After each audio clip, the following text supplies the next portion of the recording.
Hello बच्चों, कैसे हैं आप सब।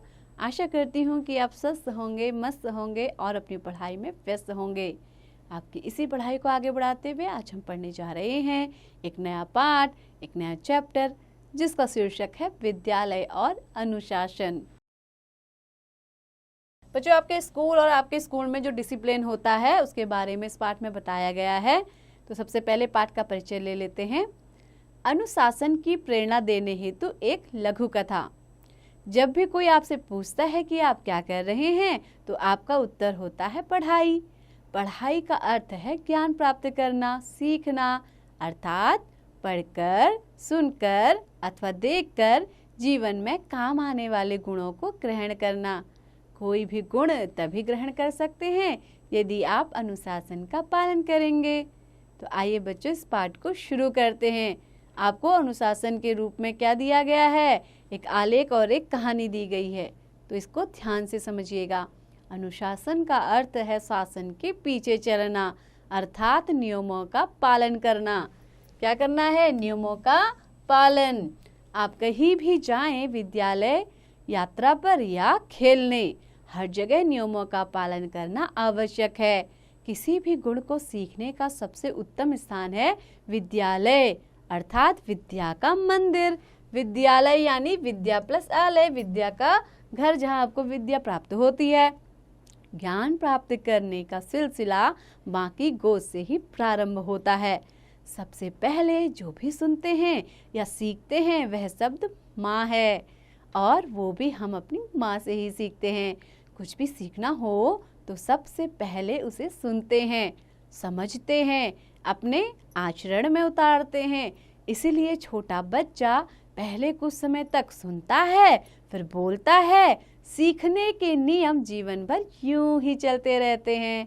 विद्यालय में हम पढ़ना लिखना, खेलना कूदना, गाना बजाना आदि सीख सकते हैं, परंतु यह सब अनुशासन के बिना असंभव है।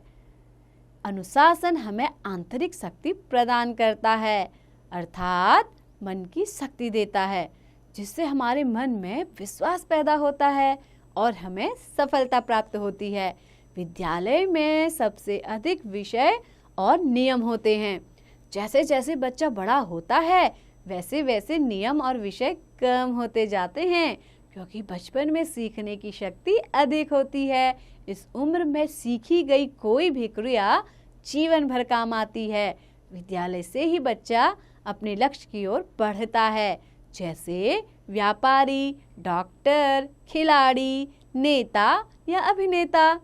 अनुशासन का महत्व सिखाते हुए एक लघु कथा प्रस्तुत है। बच्चों, लघु कथा यानी कि एक छोटी सी कथा, छोटी सी कहानी। किसी एक छोटे से गांव में एक भोला भाला भोलानाथ अपनी पत्नी मीरा और 5 वर्षीय पुत्र दीपक के साथ अपने कच्चे घर में रहता था। यही उसकी पूंजी थी। सभी उसके भोलेपन की मिसाल देते थे, परंतु जीवन निर्वाह के लिए वह खेतों में मजदूरी करने को विवश था। दीपक की विद्या अर्जित करने की आयु हो गई थी, अतः भोलानाथ ने गांव के पास ही बने शिशु मंदिर में उसका दाखिला करवा दिया था।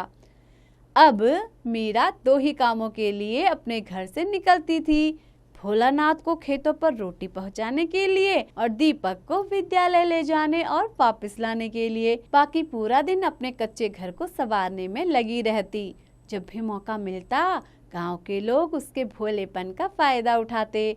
उसका जब मन होता खेतों में मजदूरी करने चला जाता, जब दिल होता घर पर ही लेटा रहता। उधर दीपक की पढ़ाई भी बढ़िया चल रही थी। वह अपने आचार्य का सबसे आज्ञाकारी छात्र था। जो भी आचार्य पढ़ाते उसे नियमों से पढ़ता, नियम से खेल कूद करता। उसने कक्षा में भी सबसे अधिक अंक प्राप्त किए। विद्यालय की ओर से उसकी फीस भी माफ हो गई और 200 रुपये का वजीफा भी मिलने लगा। भोलानाथ उससे अक्सर पूछता, मैं और तेरी माँ तो तुझे पढ़ाते ही नहीं है, तूने इतने अंक कैसे लिए? दीपक बस यही कहता, मैंने वैसे ही किया जैसे आचार्य जी मुझे बताते थे। भोलानाथ ने पूछा, और क्या क्या सिखाया तेरे आचार्य जी ने तुझे? वह कहता, आचार्य जी प्रतिदिन एक ही बात कहते हैं, दीपक चाहे तुम पढ़ो या खेलो, नियमों का पालन जरूर करो। इसीलिए मैं सभी काम उसी समय पर करता हूँ जिस समय के लिए वे बोलते हैं। आचार्य जी कहते हैं, तुम आज्ञाकारी हो, अनुशासन प्रिय हो, एक दिन बहुत बड़े आदमी बनोगे। फिर वह प्यार से अपने पिता से पूछता, पिताजी मैं बड़ा आदमी बनूंगा ना? हाँ हाँ जरूर बनोगे बेटा, भोलानाथ कहता। जैसे जैसे दीपक आगे बढ़ता रहा, भोलानाथ को लगने लगा कि वो सच में दीपक है जो उनके अंधेरे जीवन में रोशनी करेगा। भोलानाथ ने दीपक को मन ही मन आचार्य मान लिया था। बच्चों, आचार्य मान लिया था यानी कि अपना टीचर, अपना शिक्षक मान लिया था। रोज वो दीपक से कुछ न कुछ सीखता था। उसने भी 3 वर्ष तक लगातार मेहनत की। उसने 2 गायें खरीद ली। मीरा भी भोलानाथ के काम में हाथ बटाती। तीनों खूब दूध पीते और जो बच जाता उसे डेयरी पर बेच देते। नियमों का पालन करना उन तीनों के जीवन में उतर चुका था। गौ सेवा ने भोलानाथ, बच्चों गौ सेवा यानी कि गाय की सेवा करना कहलाता है गौ सेवा। तो गौ सेवा ने भोलानाथ और मीरा को भी नियम का पुजारी बना दिया। दीपक सेना में भर्ती हो गया। वहाँ भी उसने अनुशासन का पालन करते हुए खूब नाम कमाया। उसे कई पदक और सुविधाएं मिली। गांव के सब लोग भोलानाथ और मीरा की सेवा के लिए आधी रात को भी तैयार रहते। पूरा गांव दीपक की मिसाल देने लगा। गांव के सभी बच्चे खूब पढ़ाई लिखाई करने लगे। जिसका बच्चा नौकरी पा लेता, उसके माता पिता दीपक को धन्यवाद देते। बच्चों, कैसी लगी आपको ये कहानी? आशा करती हूँ कि आपको बहुत पसंद आई होगी और साथ ही आपने जाना कि हमारे जीवन में अनुशासन कितना महत्वपूर्ण है।